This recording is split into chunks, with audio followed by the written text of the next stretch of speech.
யார் இப்பெல்லாம் உசுப்பேத்தி விடுறது? இவங்களா? ஐயோ சந்தோஷ், நாளா இல்ல. தோப்பா, அவங்க எதுவுமே சொல்லல. நானே தான் டைவர்ஸ் கேக்குறேன்.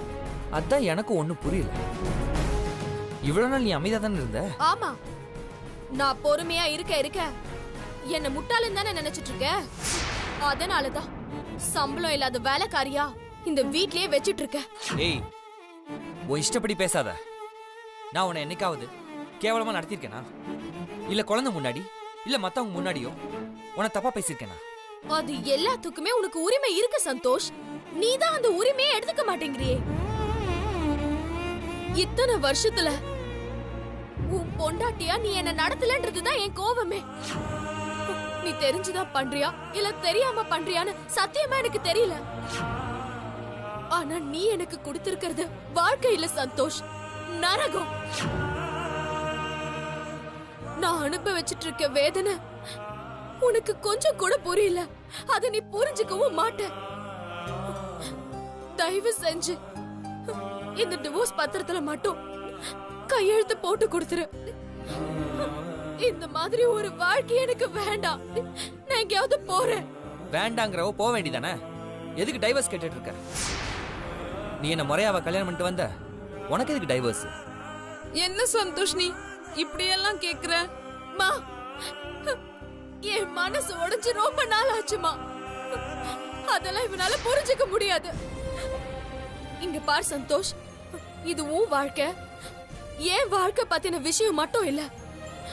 ஒரு நல்ல தகப்பனா ஒரு பொண்ணுக்கு புருஷன் மாதிரி லீகல் டைவர்ஸ் நோட்டீஸ்ல கையெழுத்து போட்டு கொடு. நம்ம பெரிஞ்சாலும் சரி, இந்த சமுதாயம் என்னைக்குமே உன்னை தர குறைவா பேசாது. நமக்குள்ள ஏதோ பிரச்சனை, நம்ம பிரிஞ்சுட்டோன்னு தான் நம்ம குழந்தையும் நினைப்பா, மத்தவங்களும் நினைப்பாங்க. ஓ, என் மேல உனக்கு இவ்ளோ அக்கறை இருக்கா? ஆமா, 5 வருஷம் உன் கூட வாழ்ந்திருக்கேன். அதுக்கு முன்னாடி வாழ்க்கை ஃபுல்லா உனக்காக தான் வாழ்ந்தேன். உன்னை காதலிச்சேன், கல்யாணம் பண்ணேன். இந்த 5 வருஷத்துல என் மேல மனைவின்ற அன்போ பாசமோ வரல. அப்போ நாம இனிமே ஒன்னா வாழ்ந்து என்ன பிரயோஜனம்? நாம வாழ்ந்த இந்த வாழ்க்கைக்கு நீயே இங்க முற்றுப்புள்ளி வச்சிடு. நான் இந்த வீட்டை விட்டு போயிடுறேன். சந்தோஷ், அவளை ஏத்துக்கோ சந்தோஷ். இனிமேல் நீங்க 2 பேரும் சந்தோஷமா வாழுங்களேன். இத பத்தி யாருமே பேச மாட்டேன்றீங்களே. கால்ல விழுந்தோ இல்ல கெஞ்சியோ அன்போ மரியாதையோலாம் வாங்க முடியாதுமா. இந்த உலகத்துல அன்பு பாசம்லாம் தானா வரணும். அத கேட்டு வாங்க முடியாது. பிச்சை எடுத்து வாங்கினா அதுக்கு மதிப்பு இருக்காதுமா. ஏய், இப்ப என்னதான் சொல்ல வர? தோபார், உன் நேரத்தையும் நான் வீணடிக்க விரும்பல. அதே மாதிரி என் வாழ்க்கையும் நான் வீணடிக்க விரும்பல. ஒண்ணு, செல்வி பேர்ல இருக்கிற சொத்தெல்லாம் என் பேருக்கு மாத்தி கொடு. இல்ல டிவோர்ஸ் பத்திரத்துல கையெழுத்து போட்டு கொடு.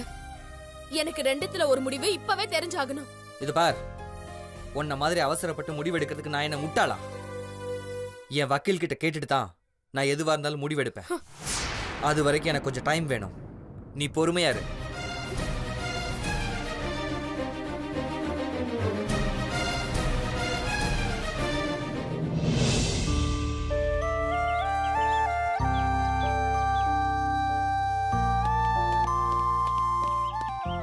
தல, இது கொஞ்சம் கூட சரியில்லை. என்னடா சரியில்லை?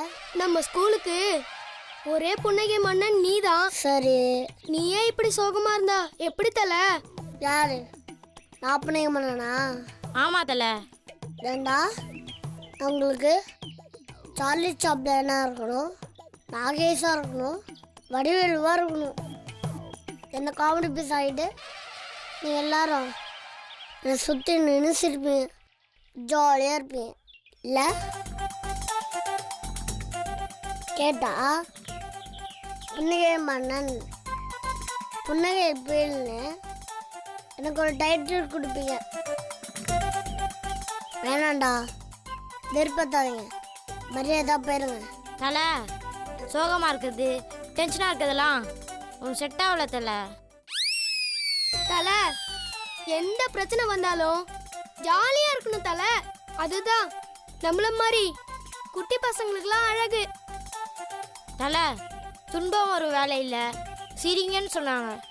அது உனக்கு ஞாபகம் இல்லை? நீங்க வாய. என்ன தல? என்ன சொன்ன? துன்பம் வரும்போது சிரிக்கணும்னு சொன்னேன்.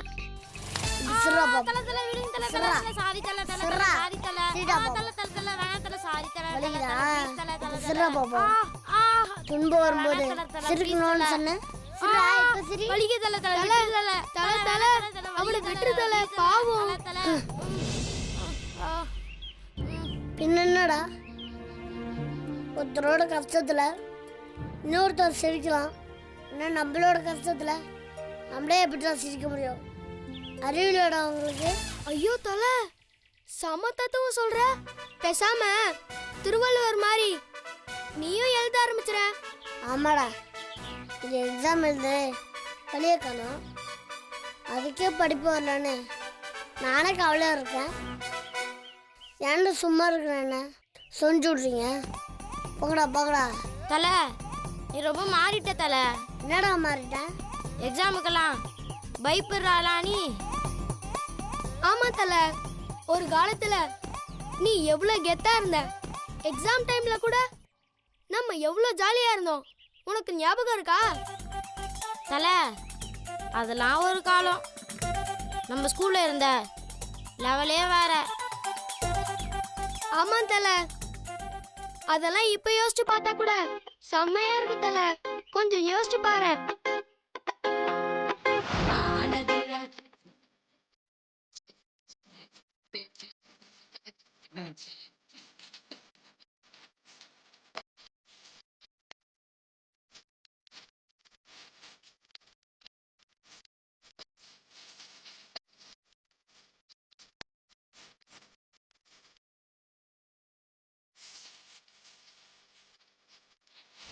Adaru, adaru, adaru, adaru, udaru, udaru, adaru.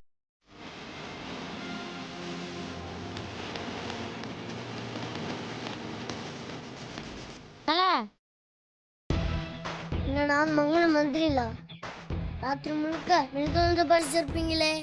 ஆனா ஒருத்த மண்டையில ஒண்ணுமே இருக்காது.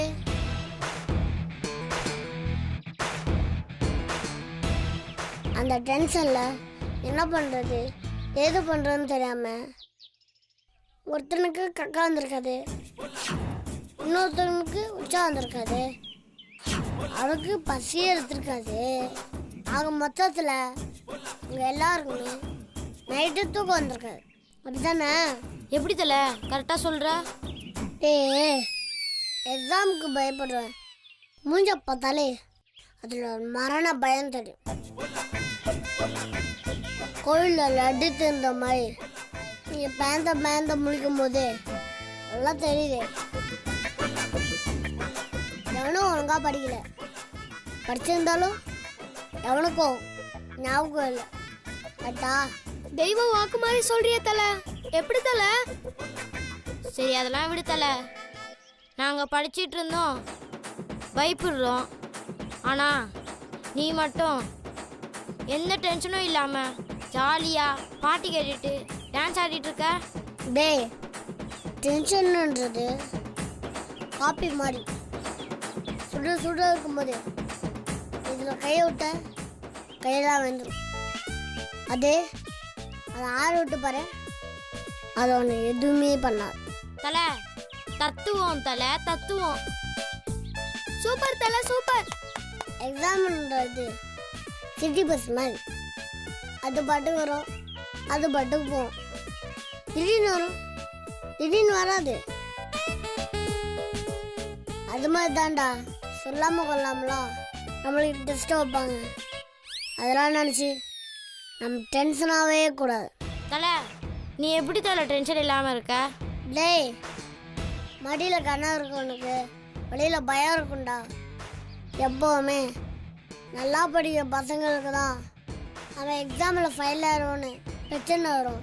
ஆனால் சுத்தமாக படிக்கலன்னு வச்சுக்கோ, இல்ல ஒரு பெரிய விஷயமாவே தெரியாது. ஐயோ தலை, இந்த மாதிரிலாம் இருந்தா எக்ஸாம்ல 0 போட்டுருவாங்க. தலை, எங்க வீட்ல திட்டுவாங்க தலை. தலை, எங்க அப்பா என்னை தூக்கி போட்டு மிதிப்பாரு. தலை, எங்க அம்மா என் முடிய பிடிச்சி அப்படியே உழுக்குன்னு உழுக்குவாங்க. அங்கதான் ராஜதந்திரத்தை யூஸ் பண்ணு. எப்படி தலை? டேய், இப்போ நம்மளுக்கு ஏலேருந்து Z வரைக்கும் எல்லாமே தெரியும். 1லேருந்து 10 வரைக்கும் தெரியும். எந்த கணக்கு போட்டாலும் இந்த நம்பர்ல தான் மாற்றி மாற்றி வரும். எந்த வார்த்தை எழுத்துனாலும் இந்த எழுத்து தான் மாற்றி மாற்றி வரும். அந்த கொஸ்டின்லேருந்து 4 வார்த்தையை திருப்பி திருப்பி எழுது. அந்த கொஸ்டின் மாதிரி ஒரே ஆன்சரை ஒரு பேஜில் இல்லை 2 பேஜில் எழுதி அந்த கொஸ்டினுக்கு இதான் ஆன்சர்னு நம்ம டீச்சரே நம்பிக்கிறது தாண்டா நம்ம சாமர்த்தியம். 100 மார்க் எழுதுனா அதில் 10 மார்க்காச்சும் விழும். அது பக்கத்தில் ஒரு 0 போட்டு அப்பா கிட்ட காட்ட வேண்டியதா? எப்படி தலை இப்படிலாம் யோசிக்கிற? அதுவும் எப்போ நம்ம அப்பா அம்மா டென்ஷனாக இருக்கும்போது இல்லை சண்டை போடும்போது தான் நம்ம ரிப்போர்ட் கடை அவங்ககிட்ட காட்டணும். நம்ம டேடின்னு கூப்பிடும்போது அது என்னடான்னு டென்ஷனாக கேட்பாங்க. அப்போது டக்குன்னு கையெழுத்து வாங்கிட்டு வந்துக்கிட்டே இருக்கணும். அதுதான் ராஜதானி. தலை சூப்பர் தலை, சூப்பர் தலை, கலக்கிறியா தலை? தலை, அப்ப எப்படி இருந்த நீ இப்ப இப்படி ஆயிட்ட? என்னடா பண்ணுறது? ஆட்டோட சந்து இல்லை, சோகம் இல்லாத மனசும் இல்லை. சூப்பர் தலை, சூப்பர் தலை, சூப்பர் தலை. தலை, ஸ்கூல் பெல் அடிச்சிருச்சு, வா தலை கிளாஸுக்கு போவோம். அப்பதான் கிளாஸே களை கட்டும். சரி வாங்கடா.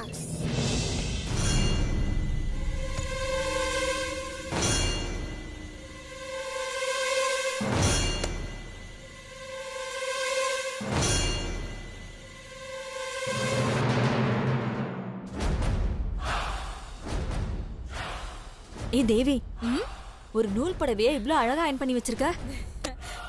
அம்மா, அயன் பண்றதுல நான் ஸ்பெஷலிஸ்ட். அப்படியா? எங்க வீட்ல எல்லார் துணியையும் நானே துவைச்சு அயன் பண்ணி நீட்டா மடிச்சு வைப்பேன். வீட்ல நாம எப்படி இருந்தாலும் வெளியே போகும்போது அழகா இருக்கணும்ல. சும்மாவா சொன்னாங்க ஆள் பாதி ஆடை பாதின்னு? நாம போடுற Dress தான் நம்மளுடைய மதிப்பையும் மரியாதையையும் நிர்ணயிக்கும். எப்பவுமே வெளியே போகும்போது நல்ல கிராண்டா ட்ரெஸ் பண்ணிட்டு போனாதான் எனக்கு பிடிக்கும். எனக்கும் தாண்டி. ஆனா அது அயன் பண்ணி கொடுக்கதான் இங்க ஆளே இல்ல. அயன் பண்றவங்க கிட்ட 50க்கு பதிலா 100 கொடுத்தாலும் கூட ஒழுங்கா அயன் பண்ணியே தர மாட்டேங்கிறான். ஏய், என்கிட்ட நிறைய பட்டு புடவையெல்லாம் இருக்கு, நீ அயன் பண்ணி கொடுக்குறியா? நிச்சயமா அயன் பண்ணி தரேன், நீங்க போய் கொண்டு வாங்க. ஆனா ஒரு 10 புடவைக்கு மேல இருக்கே. அதுல என்னமா இருக்கு? 10 மணி நேரம் ஆனா கூட பரவாயில்ல, நீங்க கொண்டு வாங்க, நான் உங்களுக்கு அயன் பண்ணி தரேன். பொண்ணு மாதிரி ஒருத்தி பர்மனண்டா இந்த வீட்ல இருந்தா எனக்கு எவ்வளவு சந்தோஷமா இருக்கும். இரு தேவி, நான் எடுத்துட்டு வந்துடுறேன். நமக்கு ஒரு அடிமை சிக்கிட்டாப்பா.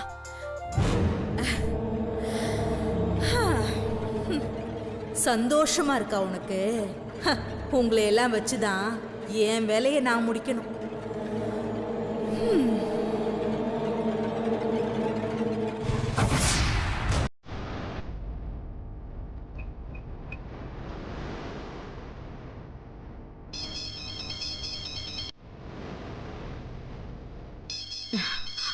என்ன இவன் இந்த நேரத்துல ஃபோன் பண்றான்?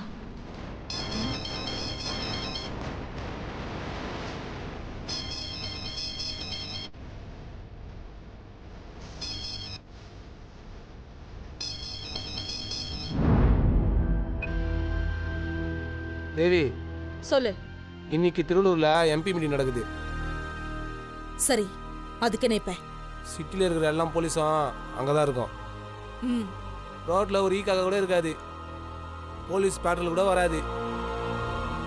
இதுதான் குழந்தை தூக்கத்துக்கு சரியான நேரம். காரியத்தை சீர முடி. சொல்லிட்டல, நான் பாத்துக்கிறேன். இன்னைக்கு மிஸ்ஸே ஆகக்கூடாது. இன்னைக்கு நைட்டு உன் வீட்டு கீழே நம்ம வண்டி வந்து நிற்கும். அதில் நானும் டிரைவரும் இருப்போம். எல்லாரும் தூங்குறப்பா அந்த அஞ்சலியை மயக்கி தூக்கின்னு வந்து நம்ம வண்டியில் போட்டுரு. மிச்சத்தை நாங்கள் பார்த்துக்குறோம். நீ என்ன பாத்துக்கிறது? அந்த அஞ்சலியோட கதையை நானே முடிக்கிறேன். நீ வேடிக்கை மட்டும் பாரு, அது போதும்.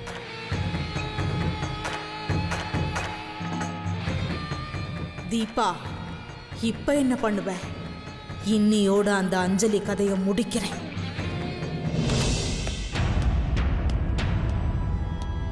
சந்தோஷ்,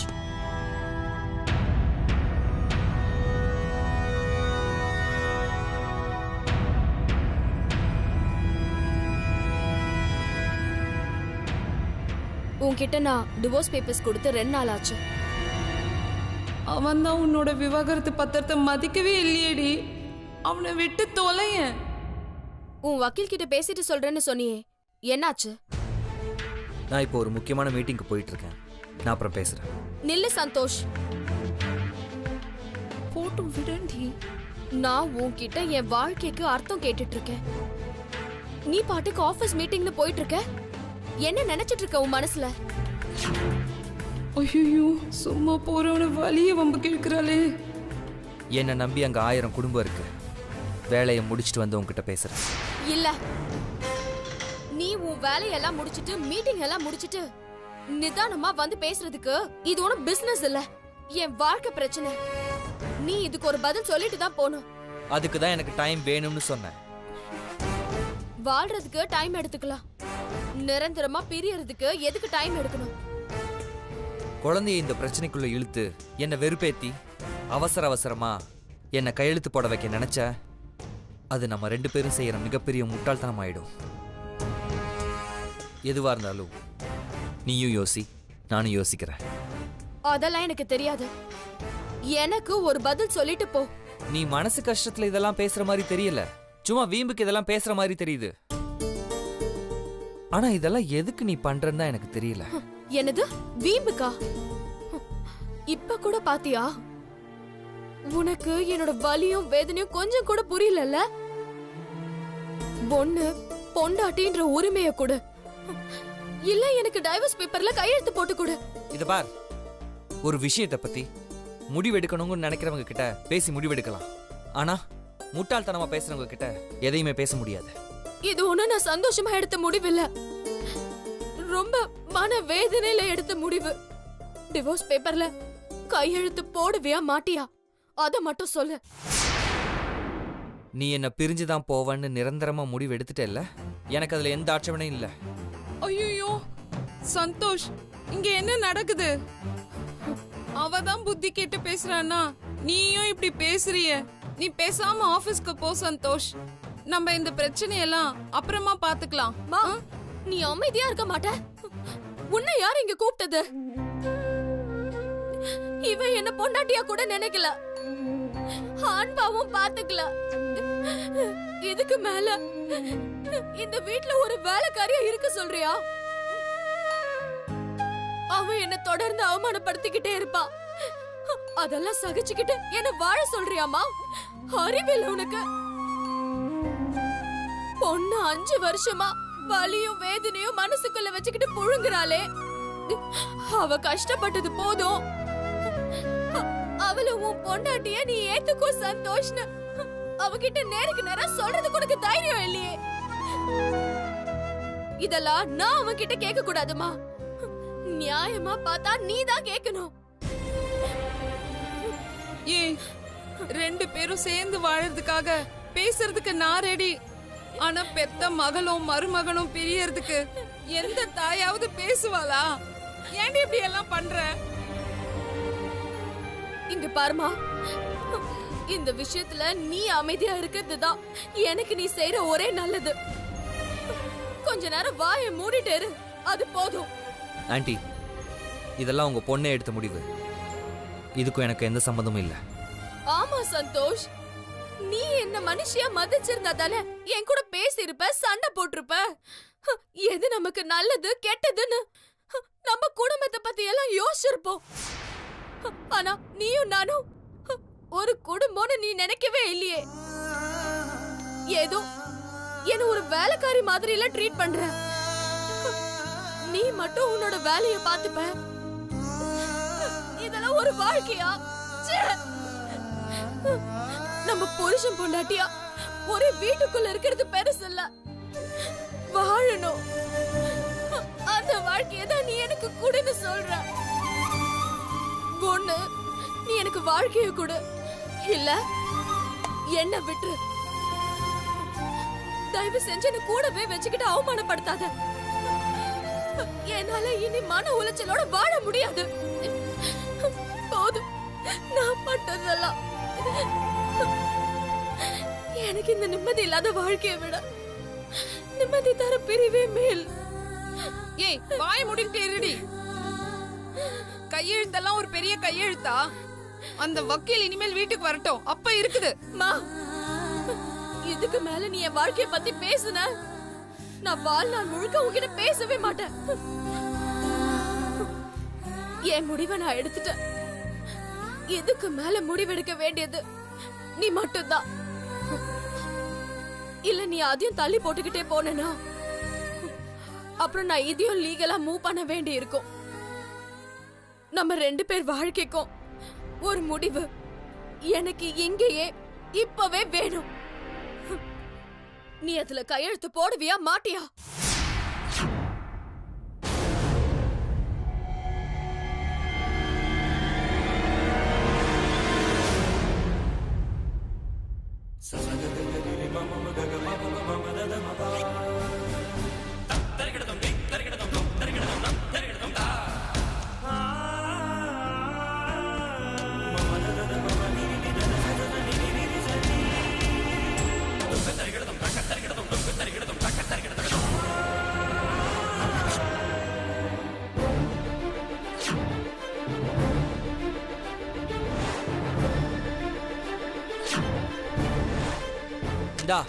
நீ கேட்டுட்டே இருந்த டைவர்ஸ்